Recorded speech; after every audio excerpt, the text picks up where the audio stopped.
आप देख रहे हैं शहर crime digital news channel.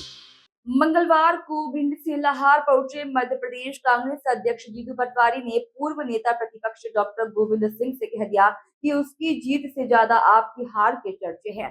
Jitu Patwari ने इस दौरान न केवल पूर्व गृह मंत्री नरोत्तम मिश्रा के शायराना अंदाज को याद किया, बल्कि उन्होंने बीजेपी पर भी जमकर निशाना साधा। दरअसल कांग्रेस के प्रदेश अध्यक्ष जीतू पटवारी मंगलवार को भिंड के लाहौर पहुंचे। यहाँ उन्होंने कार्यकर्ताओं की बैठक की। बैठक के दौरान जीतू पटवारी ने सभी कार्यकर्ताओं को संबोधित करते हुए भाजपा पर जमकर निशाना साधा। जीतू पटवारी ने कहा कि मध्य प्रदेश का मुख्यमंत्री विधायकों को चुनना था, लेकिन मुख्यमंत्री को चुनने का काम दिल्ली ने किया। इसके साथ ही उन्होंने पूर्व नेता प्रतिपक्ष डॉक्टर गोविंद सिंह के लिए कहा कि लाहौर में जो विधायक जीत कर आया है वह पता नहीं कैसा दिखता है और कैसा लगता है, लेकिन उसकी जीत से ज्यादा आपकी हार के चर्चे हैं, इसीलिए आप चिंता मत करना। जीतू पटवारी ने इस दौरान सभी कार्यकर्ताओं से अपील की है कि राहुल गांधी द्वारा निकाली जा रही न्याय यात्रा में अधिक से अधिक संख्या में शामिल हो। इसके बाद जीतू पटवारी भिंड के लिए रवाना हो गए। जीतू पटवारी के साथ उप नेता प्रतिपक्ष हेमंत कटारे समेत पूर्व नेता प्रतिपक्ष डॉक्टर गोविंद सिंह, पूर्व मंत्री जयवर्धन सिंह भी मौजूद रहे। लोकतंत्र दो पटरियों का है, एक सत्ता और एक विपक्ष। कांग्रेस पार्टी ने देश बनाया, संविधान बनाया।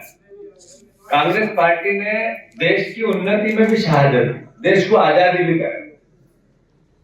कांग्रेस पार्टी इस लोकतंत्र को मरते नहीं देगी, इसका सम्मान करती। और लोकतंत्र दो पटरियों पे है, एक सत्ता चलती है, दूसरी पे विपक्ष चलता है।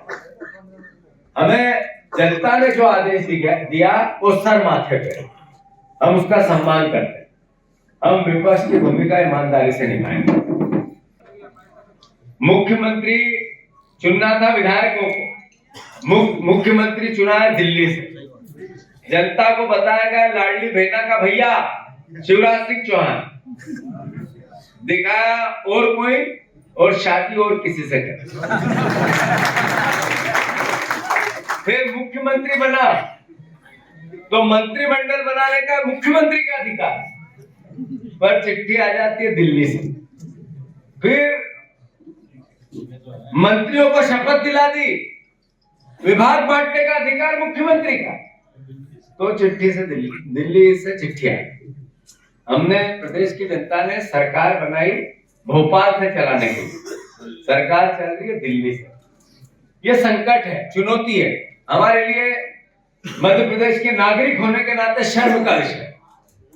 अब फिर आपने, हमारे जो मुख्यमंत्री बने, उन्होंने 3 दिवसीय सत्र हुआ, उसमें गीता और रामायण जैसा ये वचन पत्र है, जिसमें हमने कहा 3000 रुपए कुंटल गेहूं की हमारी मांग थी, 2700 रुपए बीजेपी ने हाँ की।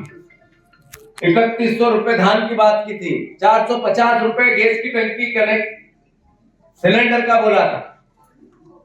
महिलाओं को 3000 रुपए, वो भैया जिनको उन्होंने दिखाया और भगा दिया, 3000 बोला था, वो सब उस रामायण और गीता जैसे वचन पत्र में था, पर एक शब्द भी उसके बाद उस रामायण और गीता का इन्होंने नहीं पढ़ा। 3-3, 4-4 कैबिनेट है। हमारा दायित्व है दूसरी पटरी पे चलते हुए विपक्ष का, कि हम रोज याद दिलाएं, इनको मजबूर करें। ये संघर्ष हमें करना है।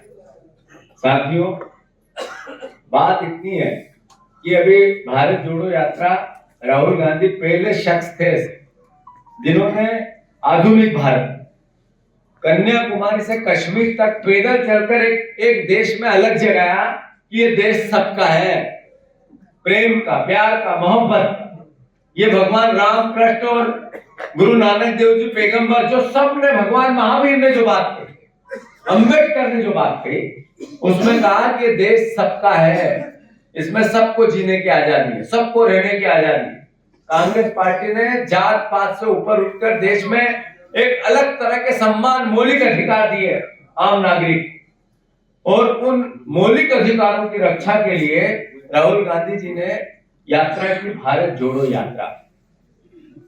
वो यात्रा सबने हमने देखी, एक एक नागरिक के पास आई। मैं अनुरोध करना चाहता हूँ, फिर से ग्वालियर चंबल का सौभाग्य है कि भारत जोड़ो न्याय यात्रा हमारे अंचल में आ रही। जो न्याय यात्रा है उसमें सामाजिक और राजनीतिक, आर्थिक और अलग अलग तरह की जो दुर्भावना पूरे देश में फैल रही है। एक व्यक्ति जो गरीब है वो गरीब होता जा रहा है, जो अमीर है वो अमीर होता जा रहा है। 10% लोगों के पास देश की 80% संपत्ति है। 80% लोगों के पास देश की 10% संपत्ति है। ये सामाजिक जो एक तरह की दूरी, आर्थिक दूरी, राजनीतिक दूरी, जो राजनीति में जिस तरीके का भाव है, एक व्यक्ति नरेंद्र मोदी जो व्यवस्था है हमारे पास, लोकतंत्र में विश्वास की, ईवीएम, भरोसा नहीं होता है लोगों को, शंका होती है, लोग कोर्ट में चले गए, आंदोलन हो रहे हैं, जेल जा रहे हैं, लोकतंत्र में चुनाव की पद्धति पर भरोसा नहीं बचा।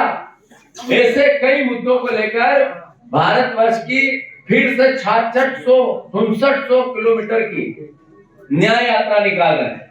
वो सब ग्वालियर, चंबल, शिवपुरी से होते हुए आगे जाएगी मालवा तक। भारत में सिर्फ एक शख्स ऐसे हुए जिन्होंने भारत जोड़ो यात्रा से के अंतर्गत कन्याकुमारी से कश्मीर तक पैदल यात्रा की। और उद्देश्य क्या था?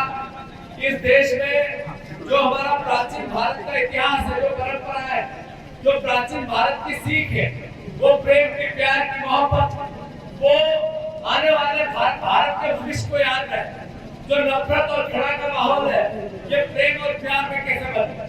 अब राहुल गांधी जी ने इस देश की आर्थिक असमानता के लिए, जो गरीब है वो गरीब होता जा रहा है, जो अमीर है वो अमीर होता जा रहा है, इस देश के 15% लोगों के पास 80% संपत्ति है।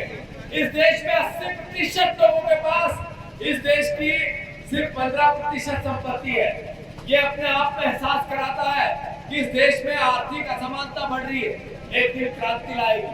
देश का संविधान का और देश के आर्थिक ढांचे को जिस तरीके से चरमरा दिया नरेंद्र मोदी सरकार ने, ये चिंता का विषय है।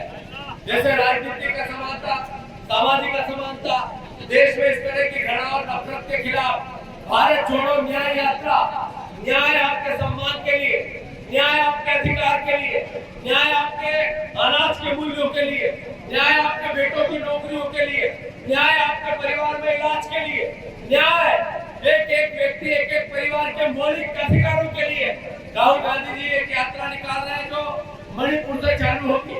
6700 किलोमीटर, 6700 किलोमीटर, इतनी लंबी यात्रा हमारे लिए सौभाग्य है। तो ग्वालियर, चंबल के अंचल में झांसी से प्रवेश कर रही है। मैं आप सबको उसका निमंत्रण दे रहा हूँ। आओगे कि नहीं आओगे? मेरे प्रमोद जी आपको, राहुल आपको, बघेल साहब आपको, फूल सिंह बरिया जी, हमारे जिला अध्यक्ष जी को, ब्लॉक अध्यक्ष जी को, सारे हमारे यहाँ हेमंत तो हमारे साथ है ही, सबको, आप सबको भी अनुरोध करना चाहता हूँ, कम से कम 5000 गाड़ियों के साथ सारे हमारे महगांव के साथी उस यात्रा में जब हम झांसी आए, झांसी से प्रवेश करें तो आपको आना है। मैं निमंत्रण देकर आपसे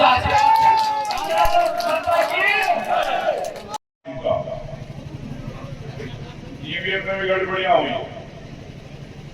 लेकिन आप सब इतने देखते आ रहा हूँ, रास्ते में हजारों लोग कार्यकर्ता पार्टी के लिए खड़े, मैं आपको सैल्यूट करता हूँ। आप पार्टी के लिए मजबूत थे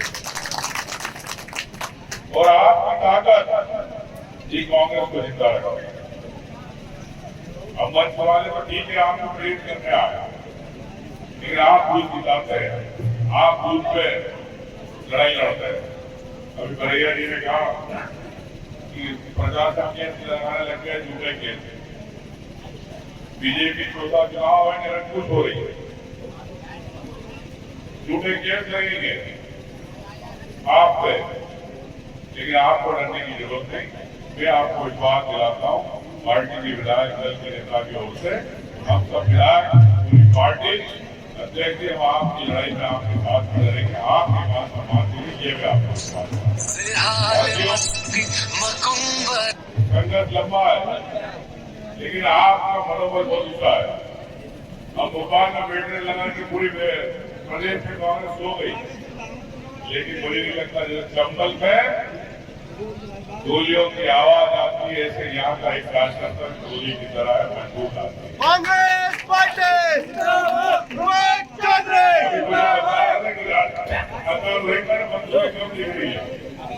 गाड़ी जब पे आओ तो बंदूक ज्यादा दिखती है, तो ये देखो चला ऐसे ही आपकी ताकत बनी रहे और आपके समाज के लिए हम लोग कर सकते। जय हिंद। आदरणीय नीतू पटवारी जी, हमारे नेता प्रतिपक्ष आदरणीय अमोक सिंघार जी, हमारे वरिष्ठ नेता परम आदरणीय फूल सिंह मैया जी, हमारे बीच यहाँ उपस्थित हमारे युवा विधायक पंकज उपाध्याय जी, आदरणीय हमारे पूर्व विधायक आदरणीय बघेल जी, हमारे साथ यहाँ मौजूद हमारे विधानसभा प्रत्याशी रावण बधारिया जी, आदरणीय हमारे साथी प्रमोद चौधरी जी और सभी हमारे साथीगण, आज जो ये माहौल हमें दिख रहा है, कहीं ना कहीं ये बात सही है कि जो परिणाम इस बार चुनाव में आए थे वो हमारे उम्मीद के विपरीत थे, लेकिन मैं आभार व्यक्त करता हूँ हमारे दोनों योद्धाओं को, जीतू पटवारी जी को और अमोक सिंघार जी को। उनकी सक्रियता है कि आज ये शानदार माहौल बेगांव में दिख रहा है।